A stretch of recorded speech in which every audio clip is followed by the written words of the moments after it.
Jadi perlu saya sampaikan bahwa telah terjadi penganiayaan yang mengakibatkan korban itu mengalami luka-luka yang terjadi pada hari Kamis tanggal 26 Februari 2026. Jadi pelaku R ini dengan sengaja sudah mempunyai niat untuk melakukan suatu penganiayaan dengan Hola bestinya kata Ani. Besti, belum usai kasus Nizam yang meninggal akibat dugaan penganiayaan keji hingga membuatnya meregang nyawa. Kini viral aksi pembacokan kepada korban seorang mahasiswa UIN Suska bernama Faradila yang dilakukan oleh teman kampusnya. Atas aksi kejinya tersebut, korban Faradila alami luka berat. Bahkan menurut keterangan kepolisian, korban terdapat banyak luka bacok mulai dari dahi, leher bagian belakang hingga tangan dengan luka bacok yang cukup dalam. Dari keterangan kepolisian, pelaku diduga telah merencanakan aksi kejamnya tersebut sejak November. Namun, aksinya baru ia jalankan pada Kamis 26 Februari 2026.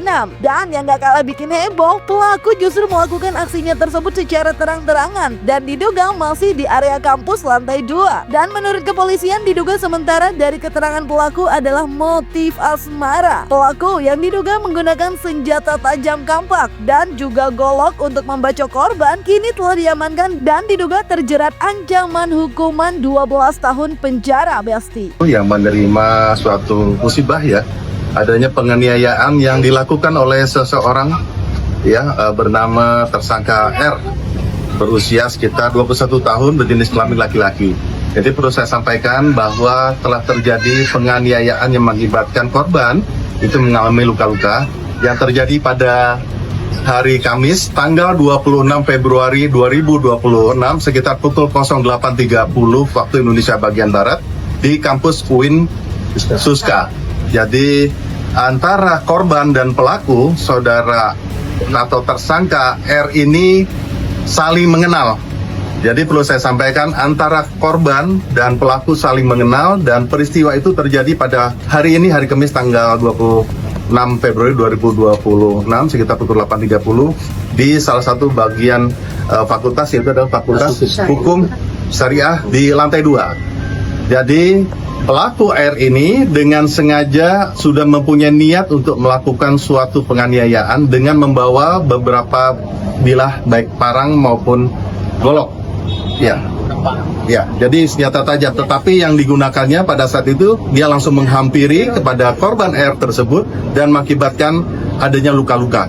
Dan upaya yang dilakukan pasca kejadian tadi pagi 8.30 dengan kerjasama semuanya, peranan daripada semua masyarakat, pelaku dapat diamankan dan korban dapat dibawa dan di pertolongan pertama di Rumah Sakit Bayangkara di Kota Pekanbaru. Tetapi terhadap tersangka R itu sudah dilakukan pengamanan dan saat ini sudah diamankan di Polsek Bina Widya, dan pemberlakuan daripada undang-undang sudah diterapkan, Undang-Undang Nomor 1 Tahun 2023 tentang pasal 469 ya, yang sudah jelas-jelas hukumannya ya jelas 12 tahun penjara, dan untuk itu tersangka harus mempertanggungjawabkan perbuatannya. Dan terima kasih atas dukungan masyarakat yang dapat melaporkan kejadian ini kepada pihak kepolisian dan kami akan proses secara tegas dan tuntas. Untuk motifnya sendiri seperti apa, Pak Kabid? Ya, motifnya sendiri memang antara mereka sudah ada saling berkenal ya. Ada motifnya adalah motif ingin suatu hubungan yang memang cukup dekat ya hatinya ya. Jadi intinya ya sudah ada niat daripada pelaku itu untuk menganiaya dari korban ini. Karena segala sesuatunya ada latar belakang. Tentu kami akan mendalami, pihak kepolisian khususnya penyidik Satreskrim baik dari Polresta Pekanbaru maupun dari Polsek Bina Widya akan bekerja untuk terangnya suatu masalah. Tetapi perkara ini dimotivasi adanya motif untuk niat pelaku melakukan suatu tindakan melukai atau melakukan penganiayaan dengan ada latar belakang yang sebenarnya ada rasa dendam atau rasa sakit hati. Sekali lagi kami sampaikan kepada seluruh masyarakat, ya, apabila memerlukan bantuan Polri, silakan menghubungi call center Polri 110, informasikan sekecil apapun terhadap informasi Anda dapat di sekitar atau di wilayah Anda, terutama dalam memelihara keamanan dan ketertiban. Dari keterangan si pelaku sendiri juga, dia menyampaikan memang ada niat dari November untuk melakukan kegiatan ini, namun baru dilaksanakan kemarin Kamis, yang mana dia sampaikan saya pagi mengasah dulu pisau dan kampak dan parang yang mau saya bawa untuk melakukan penganiayaan atau perencanaan pembunuhan terhadap korban, Pak. Terkait lukanya tuh ada di bagian belakang kuping, jidat di sini depan, leher, punggung 3, di bagian pergelangan tangan kiri di sini itu dagingnya hilang, udah terlalu dalam luka sayatan yang disebabkan oleh pelaku terhadap korban. Nah, untuk sekarang pelaku sudah kami tahan di rumah tahanan Polresta Pekanbaru yang mana kami lakukan one man one cell. Ya, gemparnya aksi keji yang diduga dilakukan oleh terduga pelaku R kepada korban sayangnya justru jadi diwarnai dengan warganet yang terpecah jadi dua kubu antara kubu terduga pelaku R dan kubu korban yaitu F. Hal tersebut lantaran ramainya dugaan video yang beredar di sosial media terkait dugaan hubungan antara terduga dan juga korban yang diduga tak hanya sekedar teman biasa, di mana dalam video yang beredar juga terlihat dugaan kedekatan pelaku dan juga korban hingga diduga memunculkan banyak spekulasi atas motif pelaku. Ada warganet yang merasa bahwa motif pelaku menganiaya korban karena diduga kesalahan dari korban juga yang diduga telah memanfaatkan pelaku untuk kepentingannya, namun tak mau memberikan kepastian atas hubungan mereka hingga membuat pelaku sakit hati dan melakukan dugaan tindakan kejinya dengan membacok korban. Hal tersebut makin ramai dengan dugaan chat dan keterangan yang beredar di sosial media. Namun terkait hal tersebut belum bisa dipastikan kebenarannya. Meski begitu banyak juga warganet yang membela korban karena bagaimanapun aksi pelaku tak bisa dibenarkan.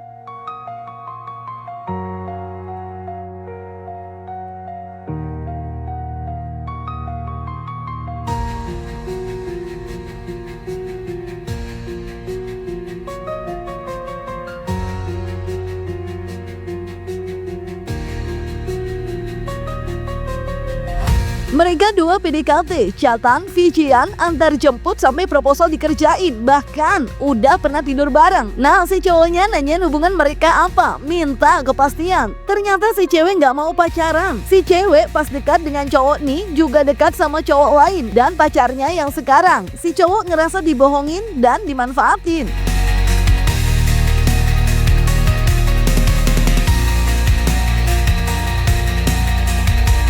Sedikit meluruskan, mereka nggak pacaran ya guys, nggak ada hubungan apa-apa. Tapi abang nih emang udah lama suka sama kakak nih dari pas KKN. Jadinya udah kayak obses. Kawanku diajak nongkrong sama kawannya, dan kawannya bawa cowok. Nah si cowok itu satu tempat KKN dengan korban. Terus katanya pelaku nih sakit hati sama korban karena di ghosting sama korban. Kata pelaku korban nih baik sama dia. Dikiranya korban nih kasih harapan, padahal korban nih udah punya cowok.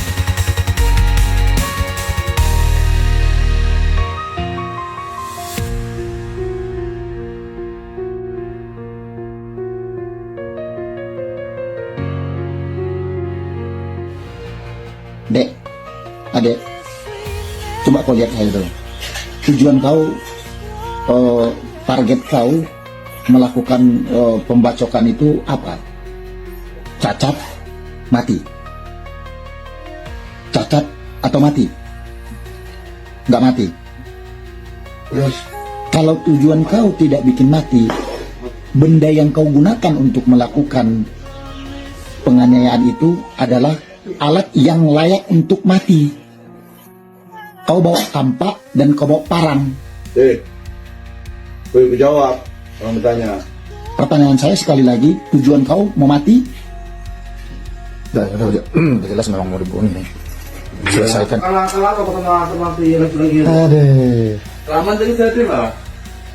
Jadi targetmu mati ya, meninggal ya, mau membunuh ya? Ya apa?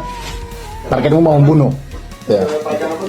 Ya, terkait dugaan motif pelaku pada korban yang kini juga jadi ramai, di mana justru atas apa yang dialami korban, ada kubu yang diduga seraya masih ada yang membela pelaku pun jadi sorotan. Namun Desi Ria Magdalena dengan akun Instagram @mgdalens pun menghimbau agar perempuan pun harus meletakkan harga diri setinggi-tingginya agar dihargai oleh laki-laki. Terlebih wanita merupakan makhluk yang cerdas. Gak cuma Desi, konten kreator lain dengan nama akun TikTok nur.anissa juga memberi memberikan komentar melalui unggahan videonya yang kemudian ramai oleh warganet. Di mana dalam videonya tersebut ia menyimpulkan kalau kekerasan adalah pilihan pelaku, bukan kesalahan korban. Ia pun menghimbau agar warganet diam dan mengamati sambil menunggu hasilnya tanpa ikut memperkeruh. Gue tidak menormalisasi kekerasan dalam bentuk apapun, termasuk di kasus cowok yang ngekapak cewek yang katanya cinta ditolak, kapak bertindak. Ternyata kan setelah digali-gali, cintanya tuh nggak pernah ditolak. Mereka kokop-kokopan bareng kok, dan mereka itu kayaknya saling mencintai. Tapi ternyata nih cowok cuma buat bahan main-main doang,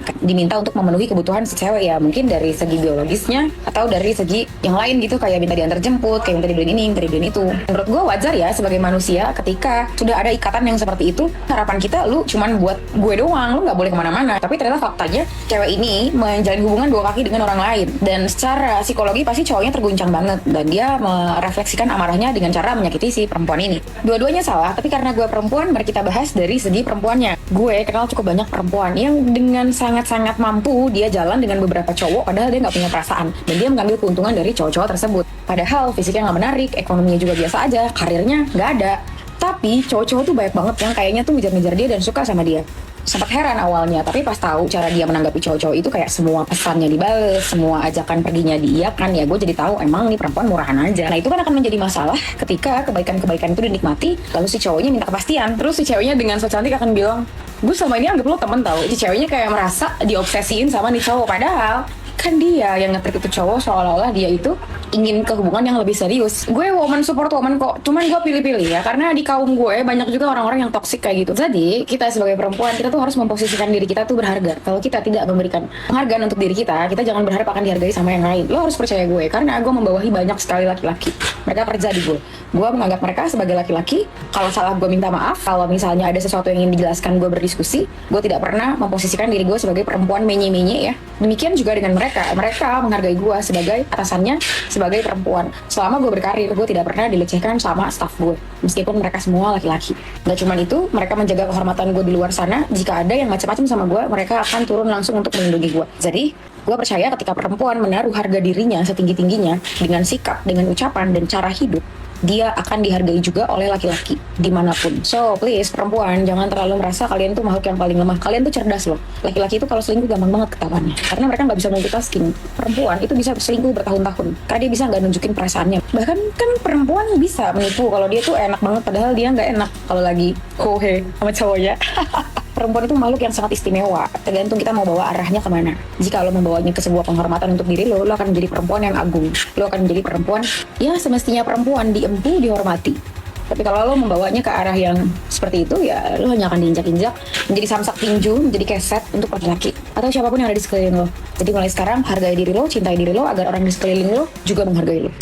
Ih malu kalian udah pada mau bikin SG, ternyata korbannya cewek nggak benar. Itu pemikiran sesat ya teman-teman. Membuat story Instagram itu bukan hal yang memalukan.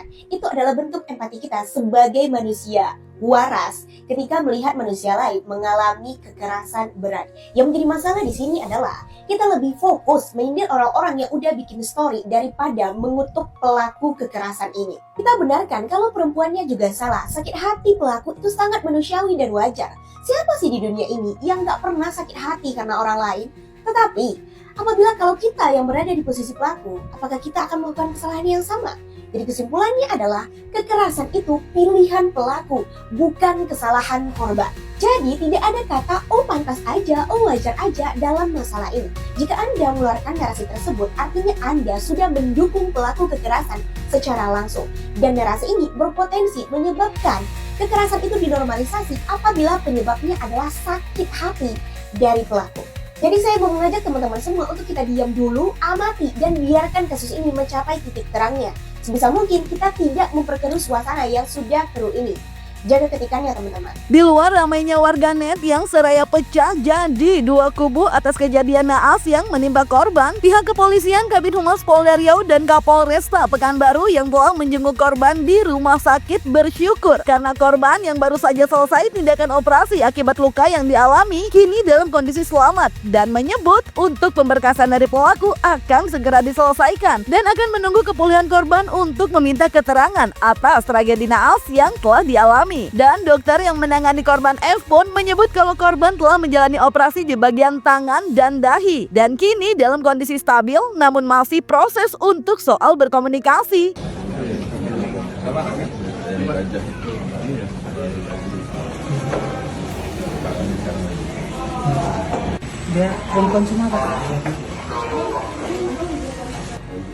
Papanya nanti Iya, sama dari Sumatera Barat. dari Tanjung Pinang.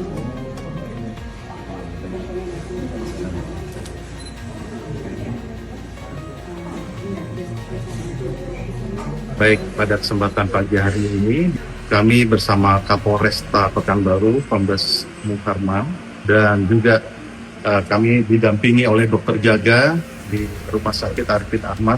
Pertama-tama kita patut bersyukur kepada Allah Subhanahu wa taala, Tuhan Yang Maha Esa, korban atas nama Faradila Ayu Pramesti yang mana kemarin mengalami suatu musibah adanya peristiwa pidana kayak penganiayaan dari seseorang menjadi tersangka RM berusia 21 tahun yang mengakibatkan adanya luka-luka penganiayaan dan mengakibatkan luka-luka yang cukup serius.